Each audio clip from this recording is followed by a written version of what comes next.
It's time for 41 is the Mic, a weekly Chiefs podcast with Nick Jacobs of KSHB 41 and Matt Derrick of Chiefs Digest. 41 is the Mic starts now.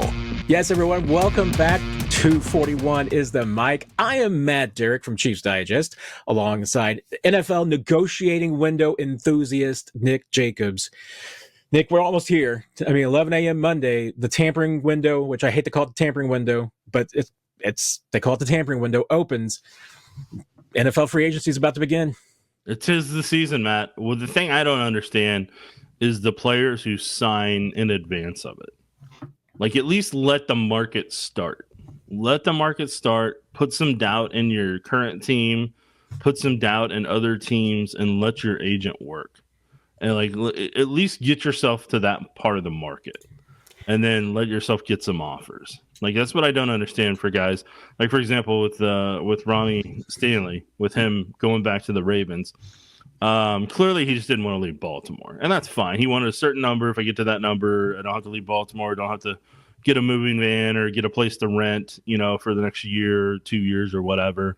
I totally get all that. That can be a hassle. And maybe his family loves it in Baltimore, or whatever the situation is. Players have to factor that in more than people realize. So for some guys, they just don't want that type of hassle, and I get that.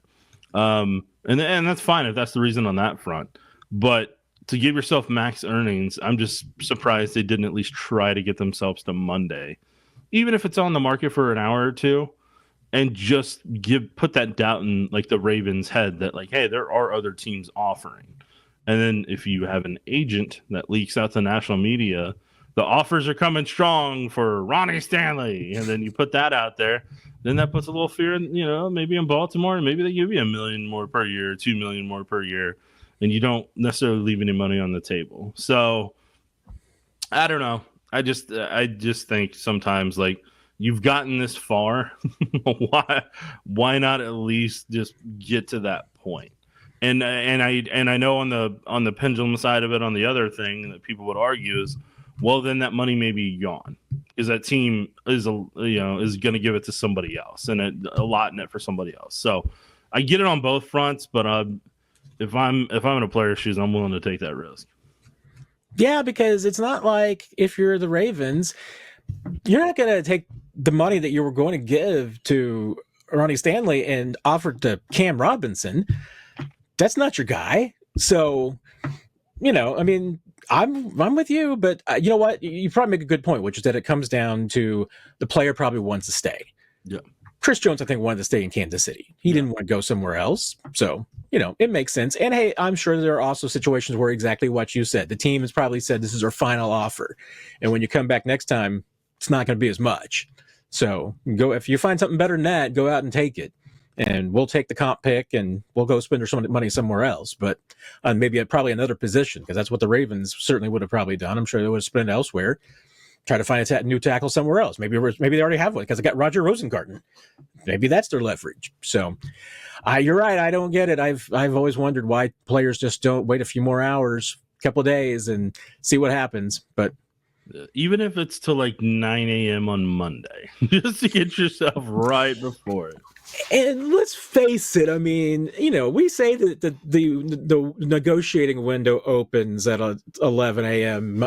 Kansas City time Monday. I'm never necessarily going to buy that some hypothetical conversations haven't been going on for weeks. Sure, and I'm not doubting that, but you definitely, I'm saying 100% definity. The team you're with knows 100% after that time has allotted to where it's open season at that point, that you can put doubt in their head that maybe there was a team that went about it the right way and they're and they've called in, or that there's this other team, or that they know their client, they know the players officially 100% heard the offer at that point. I'm saying, there's no, you're leaving no doubt that it is a possibility type of thing. Yeah. It's the beginning of a crazy week, Nick, and honestly, we're coming off a pretty crazy week as it was, and a very interesting 7 hours on Saturday. I think we can dismiss with the Xavier Worthy story pretty quickly. Yes, he was arrested on a charge down in Texas. He was in jail and being held part of Friday night, and then during Saturday. The charges were then later dismissed and dropped. Xavier Worthy is back home, and it doesn't look like anything is going to become of this, Nick. So it looks like wash your hands of it, go forward, and hopefully a lesson learned for Xavier Worthy and everybody involved.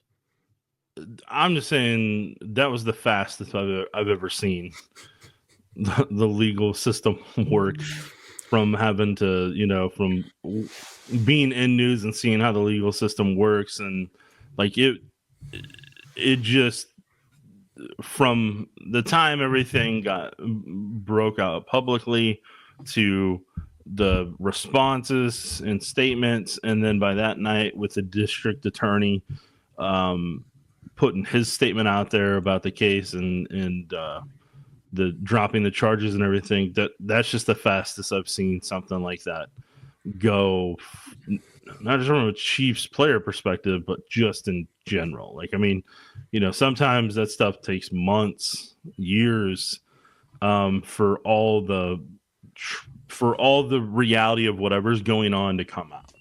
That's why I'm not gonna tweet anything one way or another about it, because we didn't have all the facts, and there may be more facts that come out down the road that we'll learn in the weeks and months ahead. Like, I mean, we'll see on all of it. But it's just like, there's one thing I've learned: you can't rush to a conclusion when you don't have all the puzzle pieces, and that goes for the legal system. That goes for what the Chiefs may do in free agency, and that honestly goes for life in general. So it applies on all fronts. Is like, you want to have as many of the puzzle pieces, or all the puzzle pieces, or all the facts, or all the things that you can to form an educated opinion on it, not just fill in the blanks with a lot of assumptions.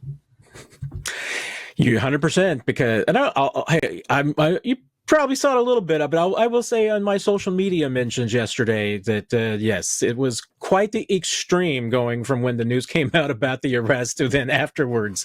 People had a lot of feelings, Nick, and probably just best in the future, just remember there's always multiple sides to a story, and things, but you're right. I mean, I'm with you. I've never seen a story like that, of that nature, go that quickly to a resolution. So, because basically, if you took a nap all day, Nick, on Saturday, your life was not impacted at all whatsoever, because you just missed everything, and at the end of the day, we were right back where we started. No. So, now the Chiefs did make some news throughout the week. Otherwise, one of those was also an even quicker process, because I can tell you that I woke up, Nick, on Wednesday morning. First thing I saw was a tweet from Diana Rossini saying that Joe Thuney was close to being traded to the Bears. Chiefs and Bears were working on something. Ian Rappaport, I think, was the next tweet I saw that said, yeah, Chiefs and Bears are working on a deal. I texted someone to say, hey, does this story have any legs? Got a reply back, 2026 4th. The deal was done. So that took about 15 minutes, Nick. Now, I'm sure that the talk behind the scenes went on much, much longer than that. But the fact that the Chiefs were making a deal with Joe Thuney and the resolution took about 15, 20 minutes. Now, Matt, were you blindsided by the news potentially happening? I can't say. I mean, I was necessarily blindsided, because this made sense the entire time. Had anybody discussed this option with you before? A person, an NFL trade enthusiast by the name of Nick Jacobs, suggested to me a couple of weeks ago that, Joe Thuney to the Bears would make a lot of sense. Really? Yes, he did. Was that during the combine? It was during the combine. Oh. And I'm not going to lie, I poo-pooed it at first, because my theory and my thought was that if I'm Joe Thuney, why do I want to play for the Bears? And maybe he didn't. I mean, I don't know. Maybe he doesn't. I think he's going to play for the Bears, but it's good. Let's face it, until Tuesday afternoon, hasn't gone through. Nothing's official, because even with the tampering window, it's not until 3 p.m. Tuesday Central Time that these deals actually go through. So, and we talk about these things, it's always with a little bit of grain of salt, because every once in a while something can happen. But that was my assumption, because my poo-poo to you about that was that I'm like, why, if I'm Joe Thuney, why do I want to go to Chicago? I mean, I might just retire rather than play for the Bears. But Bears want to try and win. I mean, they picked up Jonah Jackson, another trade, so they're trying to protect Caleb Williams. And if the promise is that they are apparently going to give Joe Thuney a new deal. And Joe, hey, if you're in the NFL and you can get a third deal, and a guy like Joe Thuney at 32, do it. Take the checks. Yeah, well, and if you remember, the other team I told you was the Patriots. I said those are the two teams that I think will inquire about Joe during the combine, and would have been interested in Trey. And, and looking at the trade market for guards, the last trade that I could find, Nick, where it was really just a straight up trade where, the team sending the guard for a draft pick didn't have to add some sweeteners. The last one was Logan Mankins, going from I think the Patriots to the Buccaneers, or vice versa. I can't remember which one it was now. That also yielded a fourth. It was also 11 years ago. I mean, it's been that long since the last time we had a trade where a guard went for that kind of, and that wasn't part of a bigger trade with other players, maybe that were a bigger part of the picture, or, if you're sending the guard to another team for a sixth, then you had to get a third back, or send a third along with the guard. I mean, not that one, the example, the other way around, but, I mean, Mankins was the last one that was really essentially a straight up deal. And I think even, they got 2 picks back, I think, for Mankins in that deal. But, I think considering the situation, Brett Veach getting value back, because, I mean, the other alternative with the Chiefs, I think seriously, was just releasing Joe Thuney without any compensation. Right. And that's the risk they would have run if a team wasn't willing to. So somebody like the Bears, they really needed to get the interior of that offensive line situated with left guard, center, right guard. And they were able to get 2 of the guard spots. We'll see what they do with the center spot. And, I mean, they've invested at tackle at both spots. So we'll see what ends up transpiring there in Chicago. But the reason you wanted somebody like either Trey Smith or Joe Thuney if you were Ryan Poles is, one, the organization they're coming from, the culture they're coming from. You're trying to bring that culture into the Chicago locker room because it, you were a part of it, and you can help build, that piece of it. And Ben Johnson's used to having a strong offensive line for his play calling. So for Ryan Poles, he needed somebody that had Super Bowl experience, been there, done that. AFC Championship games, no big deal. Knew the gravity of what it took throughout a season to get to those moments and be in those moments, and could kind of use that to be a leader of the offensive line and maybe one of the leaders in the locker room. So whether that was going to be Trey Smith or Joe Thuney, I think the Bears were pretty locked on trying to get originally Trey. Then when the tag happened, they're like, okay, Joe Thuney sounds cool too. And so then Joe Thuney goes there, and Joe's got experience with Tom Brady and Patrick Mahomes. So, I mean, that's nothing to knock, and that's something that Caleb Williams can kind of, feed off of and kind of help him develop. So, I mean, that's really what Chicago's after overall. So, and part of it is for any NFL team, it's just having the right assessment of what other organizations need. Is what can you provide another organization to where they can give you draft capital back, and also kind of help you clear some stuff off the books. So with somebody like Joe Thuney, they were able to kind of use that, like you and I talked about on this podcast since last July.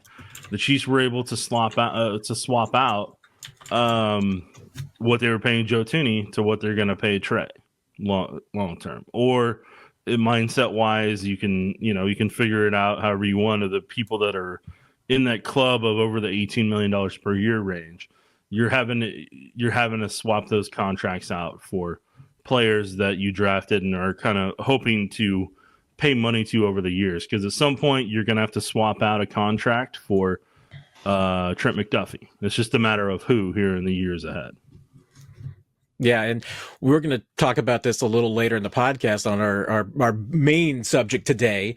But this is the kind of things that Red Veach is going to have to do going forward. I mean, you're going to have to walk away from older players that just don't fit into your plan anymore. You know, if you're a winning team, players over 30, not necessarily the building blocks of your team. So you've got to let them go, but you need to get resources back for them.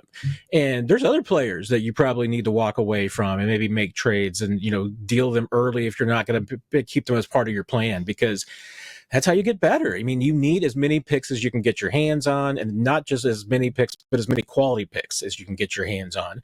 Mm-hmm. So, I mean, that's why I say that 4th round pick was valuable, because that's a piece that the Chiefs absolutely need. So, they need more deals like this. They're going to have to make more deals like this going forward with the way that their roster is constructed. Mm-hmm.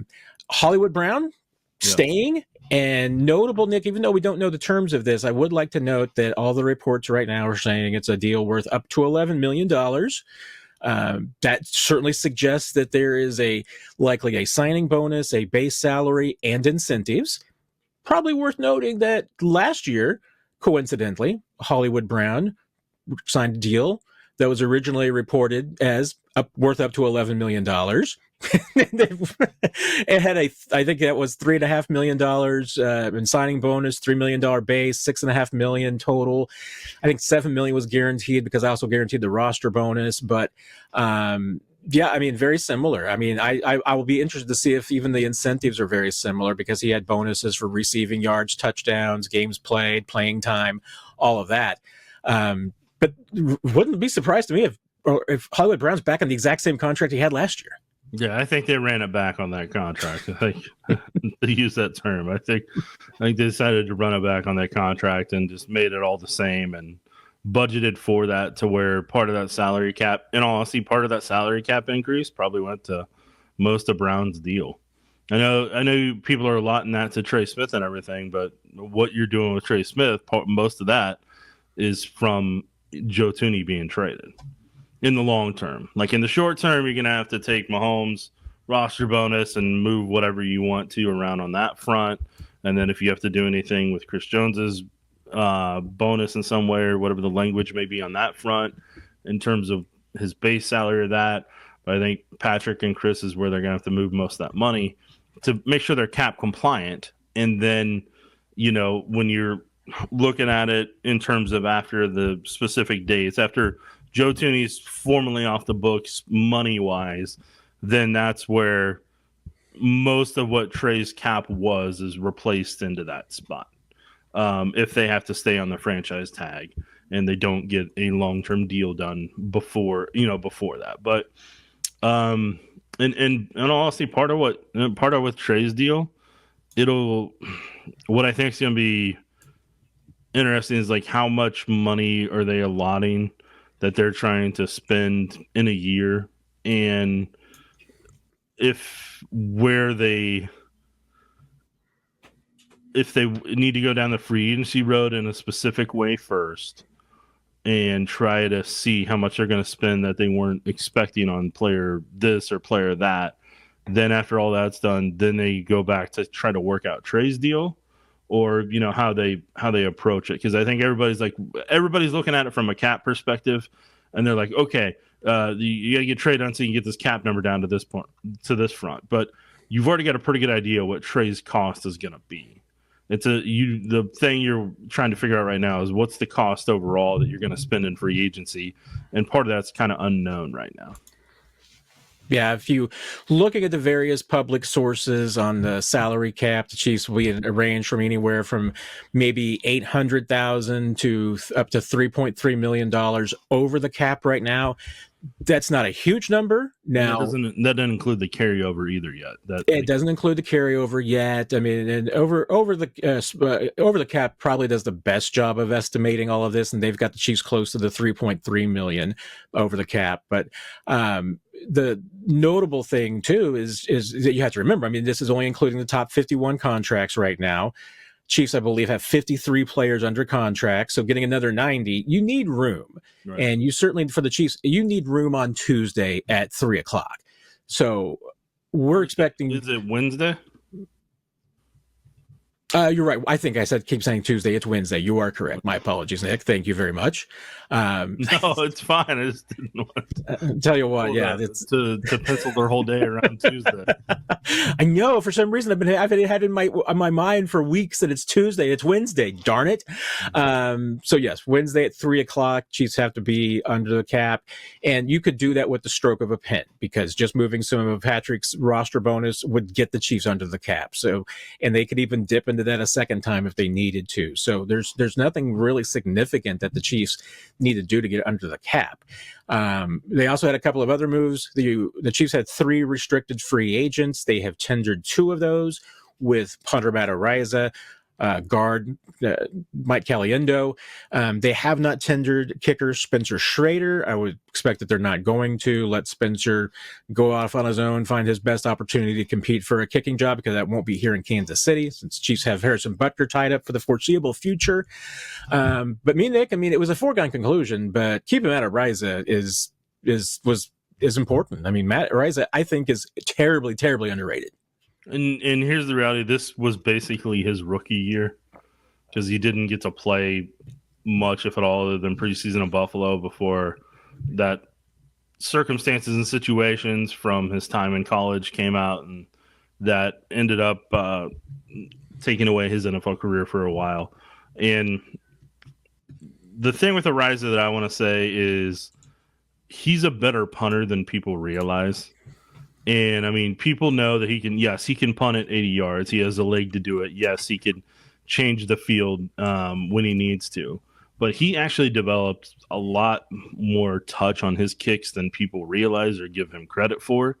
But the reason people don't realize it is because his gunners didn't always gauge the punt well or track it well to be able to, whenever he's putting it inside the 5 or he's putting it inside the 10, or he's putting it inside the 2 with the touch punts that he's doing.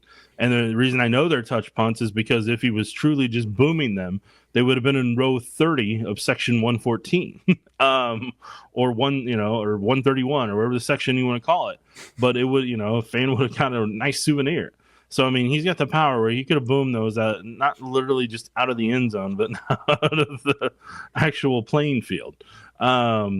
But I know there's times, I'm just going to say his name, like Joshua Williams would be down there as the gunner, and he would just misjudge it, and he wouldn't time it well to where the punter's putting it and be able to keep it back inside the 5, or like a volleyball spike, except you got to do it a lot more gently and just kind of flip it back in the playing field at times. Like that's a special skill that a gunner has to have.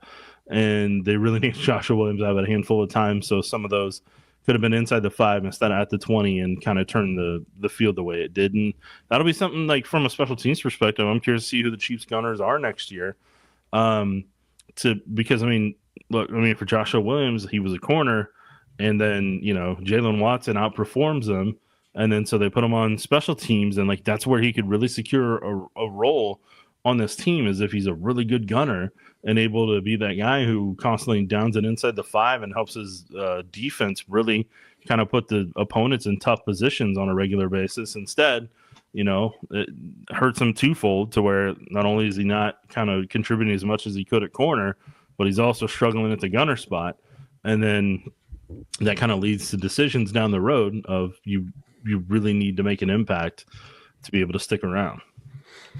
And I'm just going to say, give one hot take here about it, Nick. Echoes of what you've said about the gunner position, because watching this team, I'm just going to say it, there's no one on this team as a gunner that worked as hard as Marcus Kemp.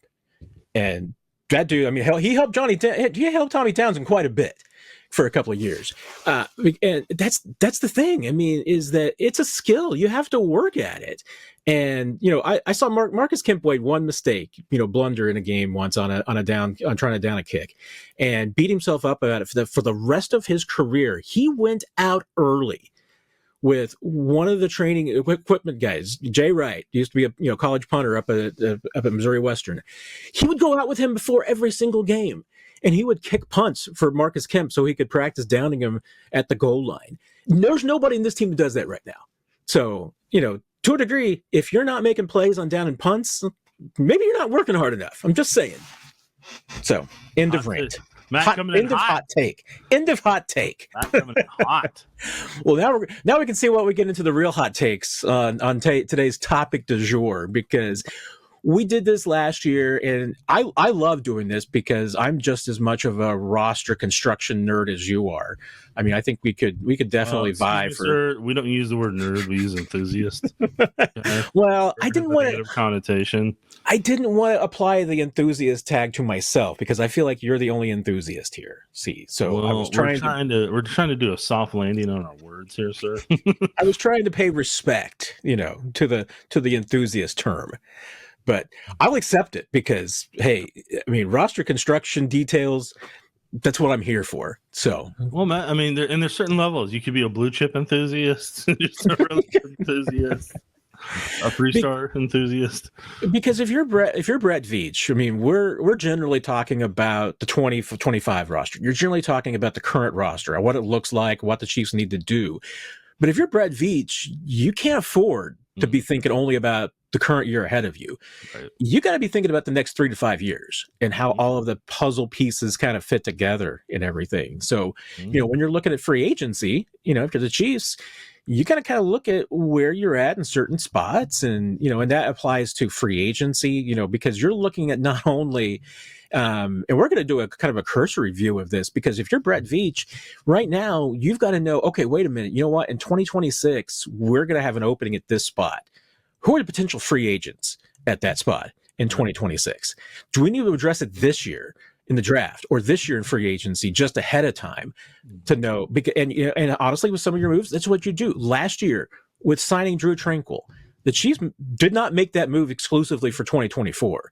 They made that move and they put Drew Tranquill down on the spreadsheet to say, okay, this guy, if we don't keep Nick Bolton, this guy is going to be the starting linebacker in 2025, maybe 2026. I mean, those are the things you do. And then there's other moves as well that, I mean, Brett Veach is probably having to think 12 moves ahead even further than what we're going to try and do today. But we want to take a look and see just if you are Brett Veach, what are you doing and what's the big picture look like to not just put the puzzle together for 2025, but for the future. And, and coupled with this, I've worked on a little chart that we are going to put over at Chiefs Digest. So hopefully I'll have it up by the time you hear this. But, taking a look at it and just seeing how, contracts are structured and everything and how long you've got control of players, you start to understand why, hey, there might be only 30, 35 players on a team from year to year, and how you end up with the Chiefs, maybe I haven't gone through the look exactly. You may know, Nick, how many guys are still on the team from even the 2022 Super Bowl team. Well, Matt, give me a minute. I've done it before, but I couldn't remember if you knew off the top of your head. Well, I know the 2019 one had less than 7. So I'll do 2019 first just to get back there, and then you want to go 2022? Because if I remember correctly, it was like 22 whenever I did the full screen. But I'm going to go 2019.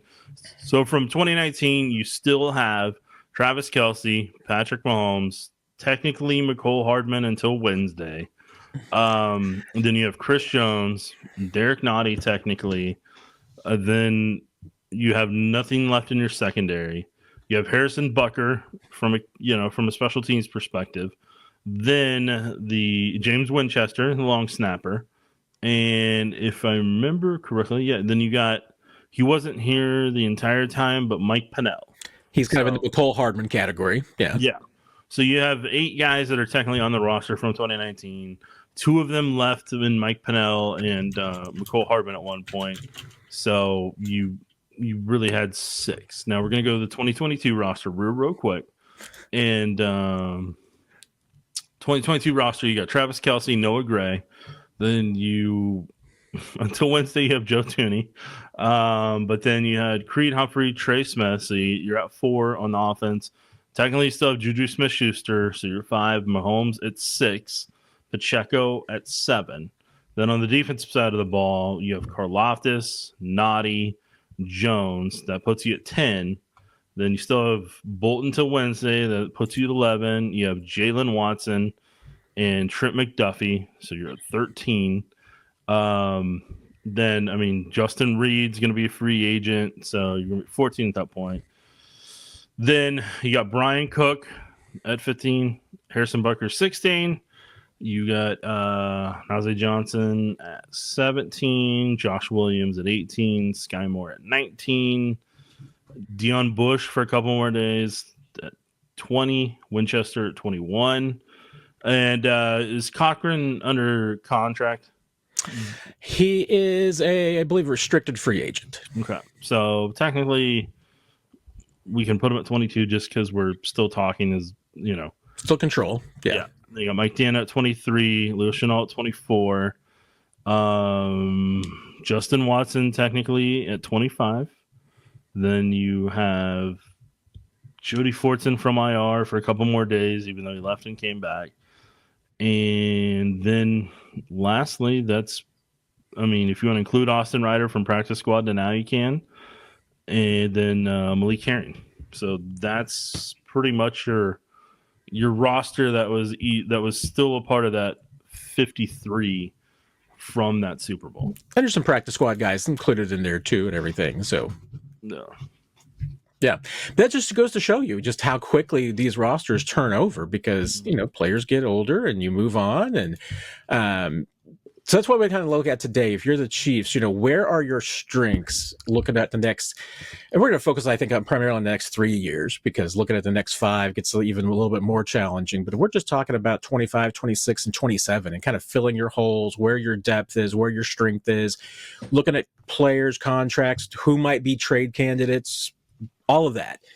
So, Nick, where do you want to start putting this puzzle together? Matt, I'd say, and this is where I think you go first. Tell people who's left from your chart, who's left from 2027. There you go. Let me go to my chart. So in 2027, you would have on the offensive side, Patrick Mahomes. Carson Steele will be a restricted free agent that year, so you can keep him. Of Noah Gray, Jared Wiley, Rashee Rice would be hitting a unrestricted free agent that year in 27. So it's already, you're starting to talk about having no control over Rashee Rice. Mm-hmm. Xavier Worthy would be 5, Ethan Driscoll 6, Kingsley Suamataia, CJ Hansen, Creed Humphrey, Hunter Norzad. So on the offensive side for 2027, you've got 10 players that you've got control over. You've got some others, that always could play out, but you can't really count on a Justin Ross or a Tyquan Thornton or a Jason Brownlee still being on this team in 2027. So, you don't have that kind of control. So 10 players on the offensive side. Go over to the defense. You've got Chris Jones. Chris Roland Wallace will be a restricted free agent that you can control. Jaden Hicks. That's it. Yep. For 2027. You've got a 5th-year option on Felix Anudike-Uzomah, which right now, if you're the Chiefs, honestly, you're probably not picking up. You've got another year before that, but right now, I think your decision would be, other than that, your potential unrestricted free agents that year are Karlaftis, Dana, BJ Thompson, Drew Tranquil, Trent McDuffie, Shamari Connor. You would still have Harrison Butker under contract. You'd still have technically control of Matt Araiza too, but that's it. You've got 3 guys on the defensive side that are essentially contributors. Like I said, there's others you could say, oh well, hey, you've got control of Darius Rush and Eric Scott. But they're not even playing for you right now. They're practice squad guys. So those aren't guys that you can necessarily pencil into the roster and say, okay, these are going to be starters or even backups for you.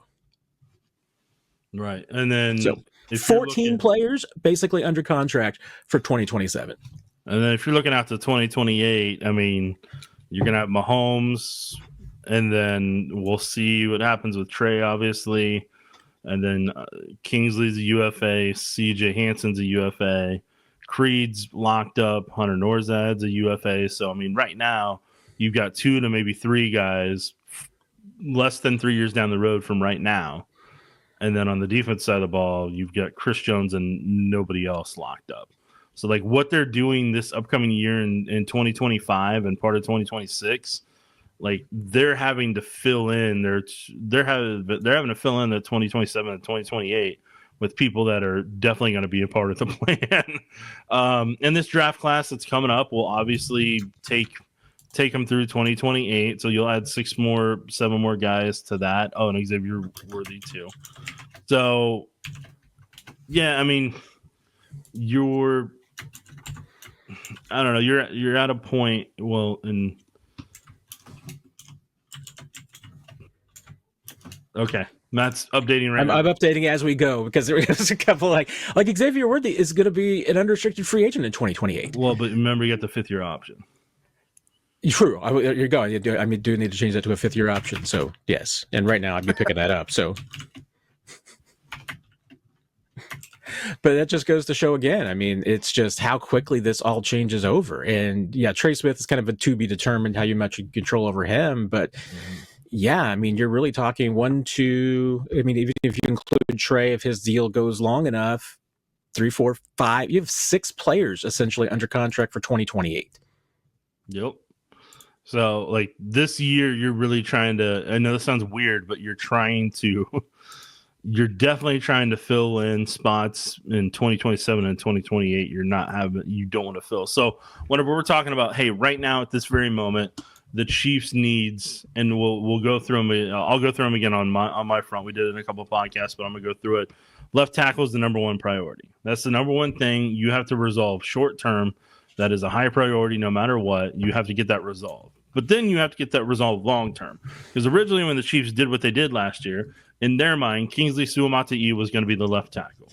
If they needed to replace at left guard, they were going to potentially have Hunter Norzad available, or if he needed to replace at right guard, they were going to potentially have him available. Then they were hoping that Wanya Morris would probably be able to fill in a spot either at guard or be an heir apparent at right tackle. Then when they brought in Ethan Driscoll and saw that level of promise and that was going to take a couple of years to develop, they're like, okay, so he could potentially be a right tackle. Maybe he could be a left tackle. Maybe he's a swing tackle, but he's a potential tackle because of that athletic ability. They just had to get his technique and strength up to a certain point. So then that gives them the flexibility to maybe see if Wanya would potentially be more of a right side and kind of play with that in practice. Could he play guard or is he a tackle? And then try to utilize that. But I think when they were trying to look at this long term before the season actually started, in a perfect world, they were going to have cost control with Kingsley Suamata'i at left tackle. In a perfect world, that's what he was going to be. And then Wanya potentially could have been the fallback if in an ideal world.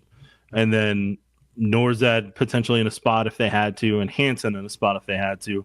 But they wanted to make sure that they had potential solutions that were developed this past year for this year if free agency didn't go well with a lot of the guys.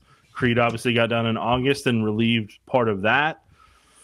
Then Trey Smith, they've been able to have that insurance right now with him on the franchise tag, but then they knew because of the money they spent, they were going to have to adjust what they had planned, and Joe Thuney, they had to move on from a year earlier than they were going to.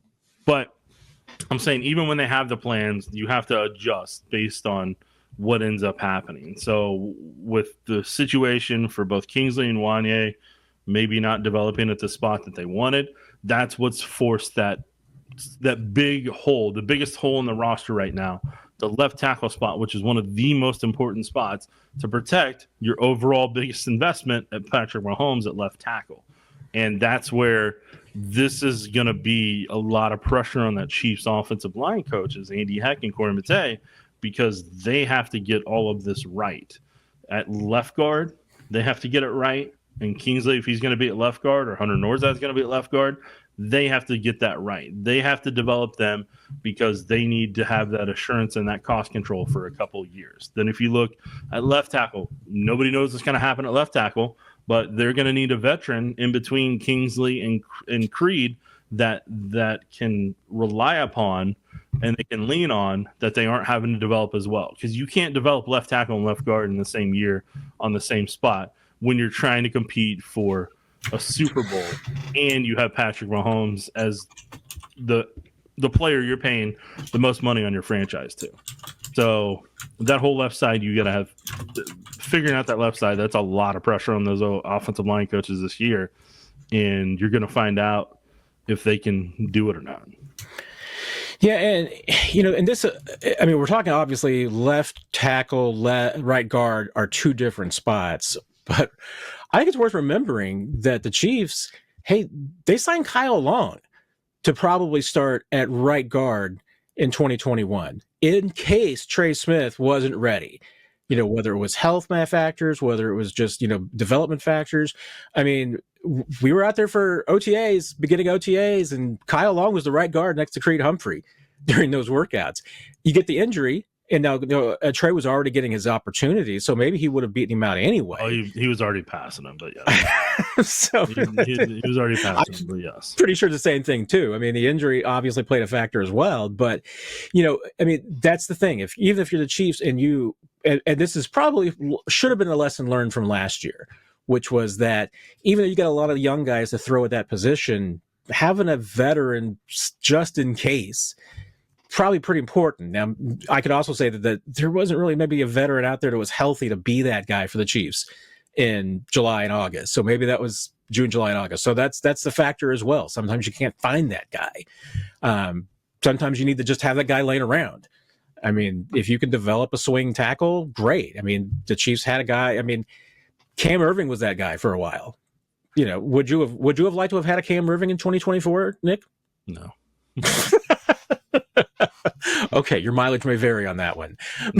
All Cam Irving could do was just hype up from when he'd run on the sidelines and hype up, and his contribution was he threw a Gatorade on Andy Reid at the Super Bowl, and he hyped everybody up coming off the field after a touchdown. And we've looked at it. I mean, obviously, you have a much better chance of finding a day one ready left tackle in the top half of the first round than you do anywhere else. Doesn't mean you can't find one in the second or third round, but you can't bank on that. You need to have a veteran around there. So that's why, I mean, as many shots as the Chiefs can take at tackle this offseason, not only because you need to address left tackle and swing tackle, but you're probably not going to have Juwan Taylor after this year. So you need a right tackle for next year. And right now, I would say that the only candidate to be your starting right tackle for the Chiefs in 2026 would be Wanya Morris. And I'm not sold that that's necessarily a guarantee. Conversely, I mean, if I'm the Chiefs, going interior is not necessarily a big need for me in 2025 because you've got the interior of this offensive line built. As once you get the Trey Smith deal done, you've got Creed and Trey for the foreseeable future. Left guard, hey, if Kingsley doesn't pan out there, which Chiefs think he can be a really good guard, I think Hunter Nordstad is going to be a really good guard. So you've got the backups, you've got everything you need there. I mean, you can supplement yourself pretty well in case of injuries. I mean, you can find a guy to be a backup in cases if you need it, but I think you're really in a good spot there. Receiver, I mean, you can never have enough guys to catch the football and tight end too, right? Yeah. So, I mean, moving on to the wider, there's one thing I'll say on tackle when I get to receiver. The thing that people need to understand with tackle is the tackles coming out now, they've all got flaws. They've all got technique flaws because they're not being asked to do the same stuff that guys were a decade ago, and they had to be more polished in the run game. They had to be polished in pass protection, both from being in a shotgun set and the 2-point stance while also having their hand in the dirt and having to be able to rise up from that and kick off that. Most guys are in shotgun stances. It leads to higher pad level. It leads to a lot lazier technique coming out of college. So the good old line coaches is where if you can gravitate towards drafting their guys, you do that because that's less you have to fix. And the other thing is, in all honesty, outside of the SEC, for the most part, and the Big Ten starting to be able, the super conferences, what they're actually doing in college is they're actually helping prepare these guys a little bit more for the level of competition in the NFL. But for offensive tackles, a lot of them, the problem that my personal opinion that they have is they're only going to face a couple. If you're not in the SEC and you're not in the Big Ten for the most part, and you may be able to argue Big 12 to a certain extent if you want. But there's not a lot of Big 12 guys that are going in the top 10 pass rusher wise on a regular basis. But if you have if you're going against SEC each week and part of the Big Ten, there's a certain level of athletic ability you're going against. There's a certain level of defensive line you're going against where you can't get away with as many bad habits. You can't get away with what you're going to be dropped into when you get to the NFL. Because once you get to the NFL, your feet are tested quickly, your punch is tested quickly, the bad habits you have, if you keep your hands down in the holster area and they're not up there ready to punch, if you don't have the timing of your punch down, and all those things combined, those add up quickly. And that's what Kingsley was dealing with this past year. And that's where the struggle was for him. So what he needed a veteran tackle that could help guide him. Didn't really have that. And then that had been there, done that.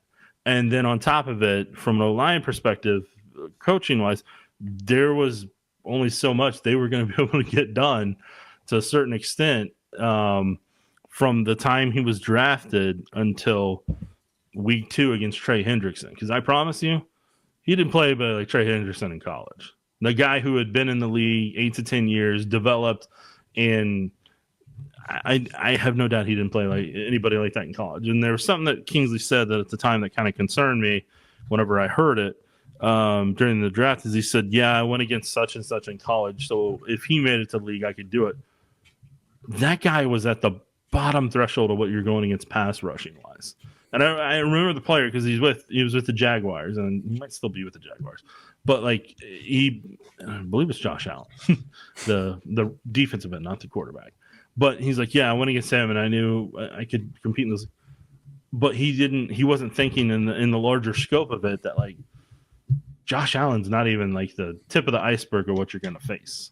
You potentially going to face a Myles Garrett, Micah Parsons. Like there's different styles of rush. There's different abilities of rush. And so just all that combined, that's my thought on the tackle thing. Now going to wide receiver, tight end.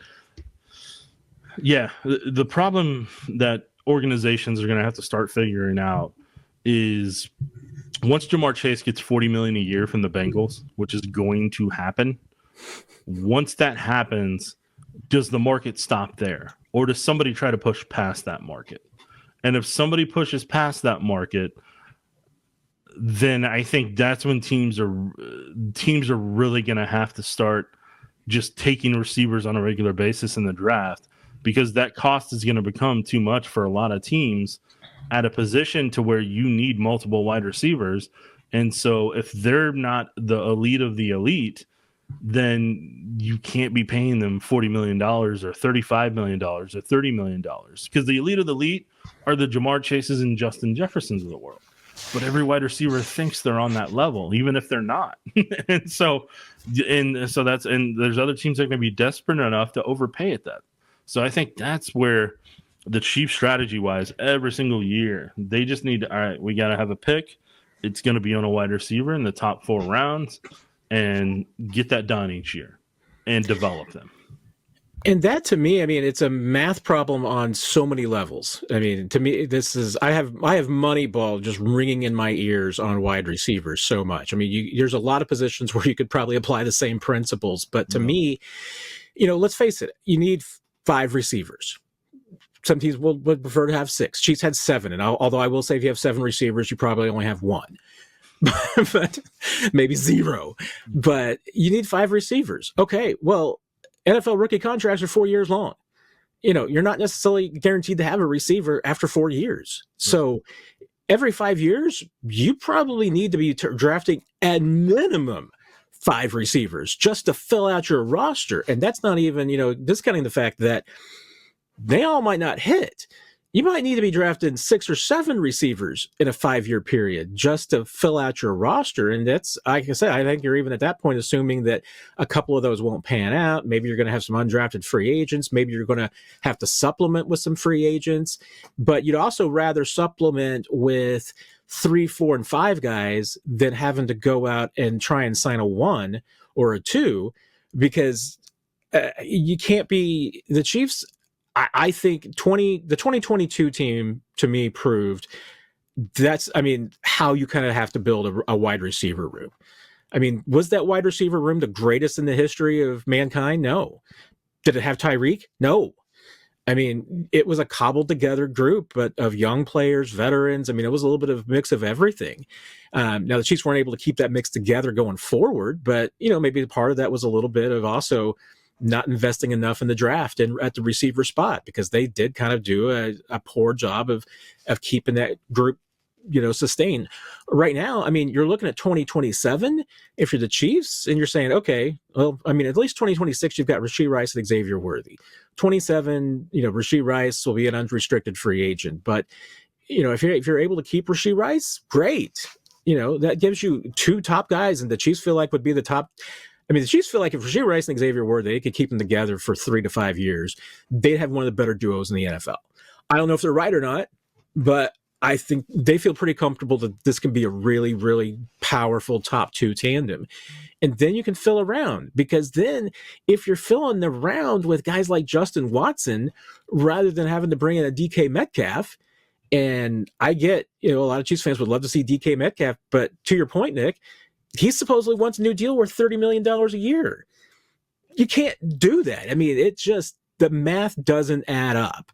There are some position groups and then players. I mean, and I think that, the Cleveland Browns are probably the great example of this, because look at how much they paid Deshaun Watson. I mean, you just can't make deals like that. And you just can't blow the market out on a contract and make it so extraordinarily an outlier that it just doesn't work. And receiver, I think, is becoming more and more of that, because receivers are making so much money, and you need to turn them over so quickly that I just don't know if there are going to be teams that win Super Bowls that have receivers making $30 million. I think you probably need to be spending no more than $30 million, or maybe your entire room. Well, and here's the other thing that, like, down the road that the Chiefs and other teams are going to have to probably adapt and think about is, hypothetically, you have 3 wide receivers. 2 of them had contracts coming up in the next year. And if they're impact guys, you probably, and this is a situation the Bengals are dealing with right now, and this is where the Bengals are going to get burned. Once Jamar gets that $40 million a year, T. Higgins is going to want in that ballpark. But what the Bengals should be doing right now, with as many holes as they have on that defense, they should be shopping T for draft assets and take that cost to somebody else. Because the problem the Bengals have right now is they waited so long that Trey Hendrickson is now that the leverage Trey Hendrickson's got is he's going to say that he's a $40 million per year pass rusher because of what he's done the past 2 years. They're going to say, no, you're too old. And then he's going to try to find a team that's willing to pay him between that $30 to $40 million a year. But the Bengals will at least get potentially trade assets for that, so that they can try to replenish that wide receiver spot or some other spot on their roster. And T. Higgins, you're at a point where, like, yeah, it's great to have a collectively awesome offense that has 2 reliable receivers, but, like, you've continued to invest in that spot, and you got some guys behind them that can be contributors behind Jamar Chase. So for the Chiefs, it may get to a point where if you properly draft wide receiver after wide receiver after wide receiver each year, if you're hitting and developing on that, you can use them as trade assets to potentially get picks in return, because that team is like, yeah, I'll take that player on the final year of their contract and maybe with a 5th-year option, and yeah, I'll give you these picks and not have to pay $30 million. And then, you kind of, I hate to say this way, but you kind of leave another team holding the bag on the financials, to where you give them the bill that's going to come due on that front. So that's where a team wants to honestly be if they can. But yeah, I mean, in terms of like pass rushers, offensive tackles, wide receivers, if you have those and you continually hit on those in the draft, those are your biggest trade assets that you can get more picks for. And the Chiefs, to be able to maintain what they want to do as a franchise long term, they're going to need a lot of picks. Like like they had in that 2012 draft, they're going to need more of those, in my opinion, both in short term and long term. And Matt, I know you did a deep dive, and I don't want that deep dive to go to waste about the Eagles that you did, that little inception journey we went on. I was just thinking about that. I was going to bring this up and everything, because I think that'll be interesting to a lot of people. we were looking at, and specifically what brought the conversation was with the Eagles taking Jalen Carter at number 9 overall. And it's like, hey, the Eagles have been a good team, just like the Chiefs. I mean, they haven't been as good because they had one year where they went 9-8 and had the 19th pick overall. That helped a little bit, but they managed to get to 9, top 10 in the draft. And if you're the Chiefs and you get the 9, you can get a cornerstone left tackle. That's all you need to do. So how do you do it? Well, Howie did it by making like 6 trades. But it took like 2 years to get that deal done. So, make drafting Jalen Carter. I mean, they started with a pick that they got for Carson Wentz in 2021 and just kept flipping picks until they were able to get into the top 10. And that's what you got. I mean, trading picks is what you got to do. And we talk about it because every year it seems like we're talking about the Chiefs drafting at 31 or 32. And it's like, okay, how do you get into the top 15? Maybe the top 20, because last year Chiefs could have gotten a tackle that they wanted at maybe even 19 or 20. So just getting to that point, going from 31, 32 into the top 15, top 20 in 1 year costs way too much. I mean, it's cost prohibitive. You can't put enough picks into that deal to get it done.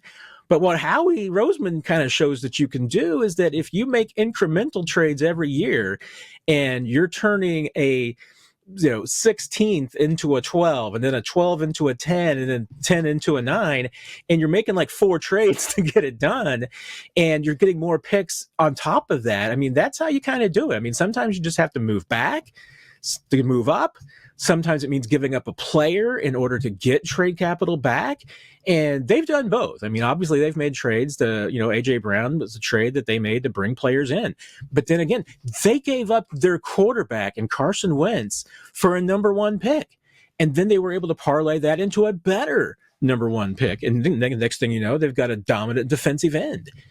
That's what, I mean, if you're the Chiefs and you're Brett Veach and you want a top 15 pick to find yourself a left tackle of the future, I mean, to me, you're Brett Veach, you're seeing, okay, how can I trade out of 31 to get more resources this year? Or who can I trade to get a 2026 first or a 2026 second that I can then use to move up? I mean, you really need to be planning this 12 to 18 months in advance. If you want to do like a Howie Roseman, I mean, you need to be thinking that far ahead as far as how can you move up in the first round to get what you need, because otherwise you can't do it unless you tank and have a bad season. Yeah, or one of the key players gets hurt that really torpedoes the whole thing. You prefer not to have that happen. Right, 100%. You prefer it not to happen. But darn you, Patrick Mahomes, for being too healthy. Well, I wasn't going to use names because I wasn't going to jinx anything, but here we are. Matt likes to say the quiet parts out loud. Sometimes I do. But no, I mean, but Matt's bringing up a phenomenal point. Is like, let's take Joe Alt last year. I was willing to risk it all for Joe Alt, but you knew the 2 years that Joe Alt was potentially coming out. And imagine if the Chiefs have Joe Alt right now. We're not talking about left tackle. I'm not saying the Eagles Super Bowl goes different. There's still a lot of other problems that happen, but it would have been, hopefully you're hoping, more competitive, but you're also not having to worry about Joe, the Joe Alt situation. Now the kicker is you don't have Xavier Worthy. You don't have that speed. So you would have had to take in the Kingsley pick on a receiver, or however you go about that. Maybe that goes a little bit differently. So on that front, it has the butterfly effect and changes a lot of stuff. But like Matt's talking about, like for the Chiefs this year, the ability to trade down in the draft is to pick up more assets this year and or next year.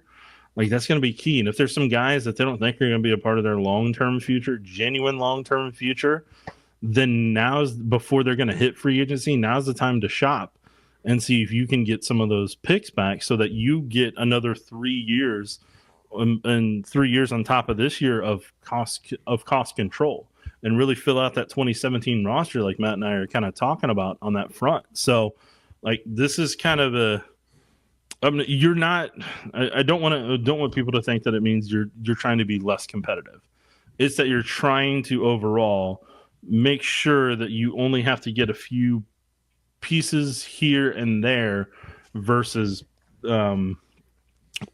just having to go all in 1 year and then having to deal with the repercussions for 2 to 3 years of it. And so, for example, let's take the Chiefs pass rush. Like, this year's a strong defensive line class. The Chiefs have to invest in D-line in this class because George is coming due. Chris is getting to an age where it's, you hope he stays dominant, but just by how the NFL works that he's going to slowly start to decline, and teams will be able to block him one-on-one in the next couple of years. You hope it's a long time away, but that's the reality of what's coming. And you don't necessarily have another pass rusher on the opposite end right now that's a blue chip, and you don't have a one tech next to Chris that can take away the double teams to force his wear and tear to be less overall. So, like, this year, in my opinion, you have to invest heavily in the D line no matter what you do. And then, I feel like the other kicker is you got to invest in running back. And that's just for the overall offense this year. Like, if the Chiefs took 2 running backs, I wouldn't be against it. If the Chiefs took all D-line and running backs, I would not be against it, but I still would have liked the receiver. And, it's still like a corner with what's coming, because, like, the kicker the Chiefs have coming up next year from a corner perspective is, like, the bill comes due on the 2022 class. Like we've talked about many a times, and I've used that phrase many a times, is Brian Cook's going to be a free agent. Jalen Watson's going to be a free agent. Joshua Williams is going to be a free agent. And then you got Trent McDuffie. So, yes, Trent, you've got the 5th-year option. But for those other 3 guys, that might get expensive in being able to retain all of them. And so, like, you would like to replenish that this year too, to where you've got more than just Jaden Hicks and Trent McDuffie that you're leaning on the following year that are still technically under contract, or you have rights to hold on to their contract. So, but everything I've named off, you don't have enough picks for all that. And that's on top of needing a long-term left tackle.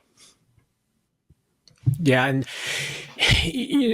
to me, Karlaftis and McDuffie are really key discussions right now, because you've got until May to pick up their 5th-year options. And I think that both of them obviously have made the case to go ahead and pick them up. But there's also a case to be made about, if you're going to keep them long-term or not.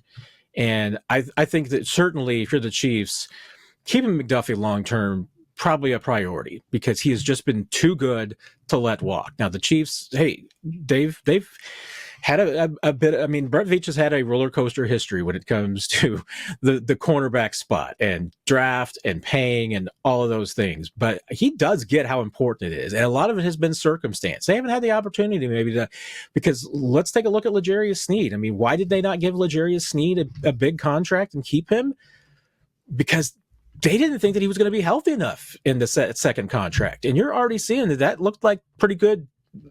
2024 is pretty good evidence that was the right decision to make, that they were able to get something back for L'Jarius Sneed before maybe that knee and the injury started catching up. Trent McDuffie doesn't have any injury history. There's nothing really to be concerned about there. And with his play, that's probably why trying to get a deal done with him earlier than later, it's going to be cheaper, is probably worth it. But is Karlaftis worth discussing? Hey, is that a player that maybe you need to see what you can get? Because getting value now is probably more than you could get a year from now. But at the same time, next year is when is still going to have his at least last max value. I mean, you can't count on tagging George Karlaftis and then trying to make a trade. And if you're the Chiefs, you have to really think, I mean, can you afford George Karlaftis? Or is he more important as a piece to bring back draft picks? I mean, those are the decisions that you're going to have to make as Brett Veach. And with George, you really need him in that scenario. You really need him to have a strong contract year, play this year to really crank it up another level. And you have to exercise that 5th-year option to give, if you did move him, to give another team leverage, to give yourself leverage with another team in a trade, to where you're like, hey, you get him at this rate, then you can franchise tag him 2 years or give him a whole brand new deal. So, like, it's not, Matt and I aren't trying to say this is what you have to do. It's just those are the things you have to think about if you're having to try to figure out a way to get not only more draft capital, but draft capital that allows you to continually make impacts and really kind of lock in on what you're having to do financially to be able to balance what you're paying for some guys top end, but also at the same time being able to keep a certain cost control to where you're not spending the upper echelon of what the market is at defensive tackle, at center, at guard, at quarterback, at receiver. Right now, the Chiefs don't have to pay the cost of receiver and corner. But that's going to change. And then they're not having to pay for a dominant defensive line right now. And at some point that may change. But if you draft some defensive linemen this year and you have a plan, they develop them, and then you have a plan down the road here and you hit on them, then one of those guys you hypothetically draft, you may have to move in year 4 to be able to keep this going in terms of draft capital. And so that's where Joe Thuney kind of sets this thing off into where the Joe Thuney road, you would want to do it sooner whenever Joe Thuney, hypothetically, you're the one who drafts Joe Thuney. You're the one that he's on that rookie contract with. And if he gets to that point or during that second contract, you set it up in a way to where if you do need to move on, you can do that and get one of those second or third round picks instead of having to get a fourth round pick at, age 30 before he turns 33. But and I'm just talking more of a hypothetical scenario than I am. I know Joe was with the Patriots and the Patriots helped develop Joe and the Chiefs had to pay Joe. But the Chiefs had to pay Joe because the offensive line, they had to do a quick fix to be able to get this Super Bowl run with Patrick Mahomes before the $60 million per year type of cap hits were going to occur. And in this exercise, looking at 2027, which is just basically two years away, the only defensive lineman that you have under contract for 2027 are a 33-year-old Chris Jones and the 5th-year option on Felix Anudike-Uzomah that right now you wouldn't pick up next May. No. So that just underscores why I'm with you too. I mean, if you're Brett Veach, putting something into the defensive line, which would probably mean both free agent money this year and draft capital at both defensive and defensive tackle, you pretty much have to, because you've got multiple spots to fill. And, and you're also in a situation where, I mean, right now your starters for next year are going to be George Karlaftis and Mike Dana again. I mean, and is that is that going to be good enough for your pass rush? Do you need to continue supplementing that? Yeah. I mean, the answer is yes. I mean, and if you're the Chiefs, you maybe have to continue to invest in the pass rush next year too. You brought up the corner spot, and that, is also, you're right. I mean, the 2022 draft class bill is coming due because you're going to be losing a lot of snaps and a lot of positions right there with that group next season. I just want to know, I mean, how big of a priority for you would be keeping Trent McDuffie, or is Trent McDuffie even a player that you would even consider trying to ship for more prospects? I mean, Trent is, here's the tricky part with the corner situation, secondary overall, is the thing you're able to lean on at that spot is Dave Merritt's ability to develop. So but you need the picks to be able to develop at that spot. And so that's where the weird part kind of comes into that front is, are you going to be able to get another blue chip level of corner if you don't have Trent McDuffie here long term? And right now, the other thing is I hate to say it, Trent McDuffie is one of your biggest assets if you're forced into a corner to get draft capital, but you don't want to be forced into a corner to have to get more draft capital. So if you have that case and everything, then and honestly, Trent's probably going to be your biggest return on investment. But if you don't have Dave Merritt here as your secondary coach, then that's where you're like, you may not be able to develop another corner like Trent McDuffie. And then that's where you're in a tough spot either way. Like, you're either going to pay Trent McDuffie top dollar and have somebody that you can lean on as long as they don't get hurt, and you're good with them till they're 29, 30 range, or you're having to use them for draft capital. But the other kicker is, even though we're talking about all the draft capital and everything, you still got to hit on that draft capital. Otherwise, you just lost a great player and burned it on 3 guys that aren't going to be on your roster in 3 to 4 years, and that you can't reinvest in if you have to. So, I mean, I'm totally for paying Trent McDuffie, and I get it, but to make sure that you don't have to entertain a thought of potentially trading him before a payday and everything, you're gonna have to find some draft capital elsewhere and have some guys behind, because like right now you have to pay Trent McDuffie to guarantee that you have at least one competent corner, and then you're having to fill around that spot, but you don't have enough draft capital this year to fill in some of those spots that you're going to need in 26 and 27.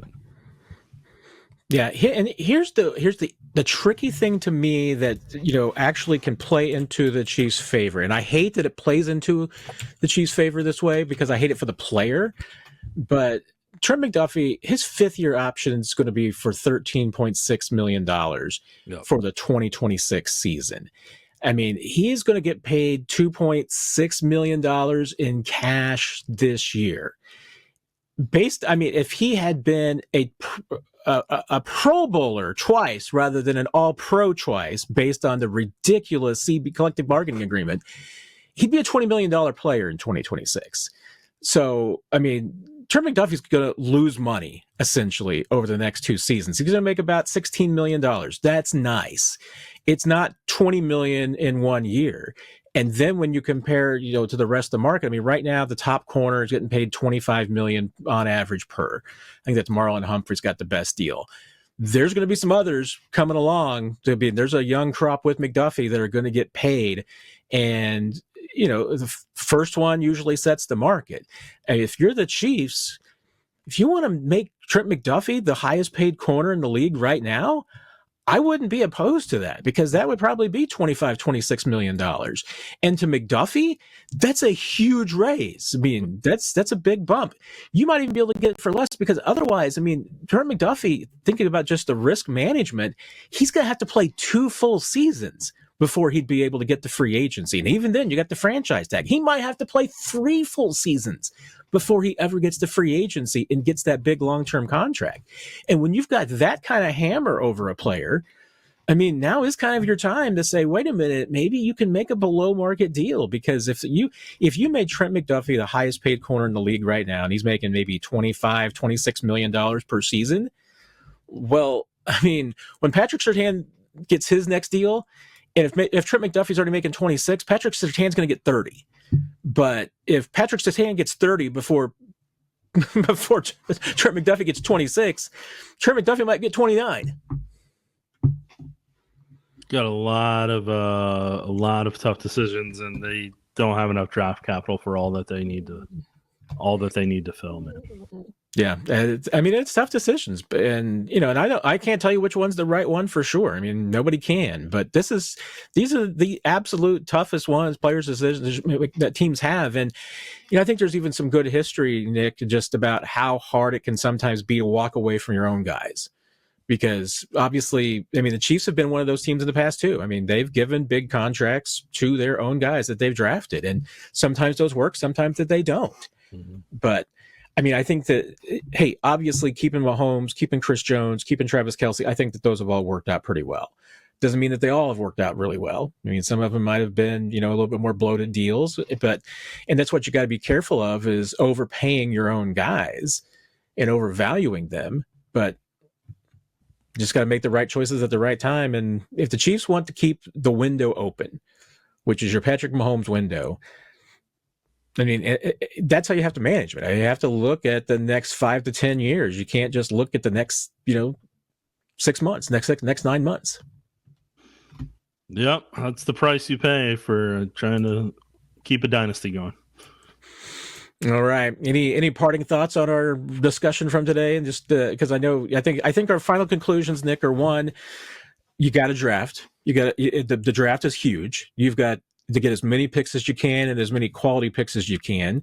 You got to be strategic about it as far as acquiring more picks and trying to plan ahead when it comes to moving up in the draft so that you can get better draft position. You got to spend your money wisely, and then you got to make, the decisions on your own guys. Yeah, I think from just final thoughts here on the overall roster construction, number one thing a team needs to figure out is quarterback. Get quarterback done. Who's your quarterback? You're willing to pay him. Boom, done, over with. Then now you're going to have your cornerstone offensive lineman, ideally left tackle, that the quarterback can always rely on. And then you kind of fill it out from there about what you need based on where they're at in their overall growth and development. You want to have a veteran receiver, but you also want to have cheap wide receivers to replace that veteran, short and long term, or receiving option. It could be a tight end, combination of receivers, whatever the heck you want to do. When a quarterback's younger and earlier in their career, you want to have the running back that you can utilize to a certain point. But as the quarterback gets older, you really want an athletic running back that can kind of pick up the pace to where, like, you think about it now with Patrick Mahomes, that he goes to take off to scramble. The older he gets, the less he's going to, you want him scrambling, and you want him taking those risks of, hurting, an ankle or a foot or something like that can happen down the road. And then that's where you need a more explosive running back. So by the time a quarterback gets to 30, you really want to have an explosive running back who's kind of taking over that scrambling that quarterback had to do in an ideal world. And then we've talked about receiver, talked about that front and everything. You're always going to need pass rush. And Matt, as we complete this podcast, do you want to react to Nick Bolton's new deal that just happened as we're taping right now? 3 years, $45 million deal with $30 million signing bonus here in a second. Let's pull it up. That is reportedly a 3-year deal worth $45 million, $30 million of it guaranteed. I guess it's time for me to take a little victory lap here, Nick, because I was talking with our friend Jason Anderson over at Sports Radio 810 on Friday, and the last question he asked me was, what to you is the most important deal for the Chiefs to get done, before free agency starts? And I said, getting Nick Bolton done. I just feel like that. I get the arguments against, I get the concerns about pass coverage, I get all of these issues, but, it comes down to it. To me, this is the guy that Steve Spagnuolo counts on the most. And you've got two guys that are true leaders on that defense as far as making sure that the operation works correctly. It's Nick Bolton and Justin Reed. You can't afford to lose both those guys. You've got to absolutely keep at least one of them. And keeping both of them, I don't think would be a bad idea. But keeping Nick Bolton, I think he is more important to that defense, than a lot of people realize. That goes beyond the numbers. And so much of what the Chiefs are able to do as far as the complexity of Steve Spagnuolo's defense now versus what it was 5 years ago, a lot of that is on Nick Bolton and the fact that they've had the continuity that they've had. You can lose guys and start letting people, move on if you've got Nick Bolton to kind of keep that whole glue together. So that was my pick, and I said I'd pay him $15 million per. So nailed it, Nick. So that is done, according to the reports that are out there. So, and I think a lot of that deal happening, in my opinion, also kind of comes with Ronnie Stanley going off the market now. You're not paying that on left tackle. You're not having to set aside that $20 to $22 million per year that you were having to think about. So then, in my opinion, that probably just swapped. You know what I'm saying? Swaps in that spot to where, all right, they got their middle linebacker back that calls their defense like you're talking about. And then left tackle, they're probably obviously going cheaper, whether it's going to be a draft pick or some veterans that are going to be below that $8 million per year point. So they're able to get the Nick Bolton deal done before Monday and go from there. Yeah. How about that? Real-time news happening while we're taping a podcast that people are going to listen to. You know what? And I actually had a premonition that this might happen, Nick. I mean, I was actually thinking to myself earlier this morning, I wonder, I need to be ready just in case the Chiefs get a deal done. And I thought, gosh, if they got a deal done during the podcast, I think it might be Nick Bolton. I should have just made that my prediction off the top, so that if it did happen like this, I would truly be. I can't be.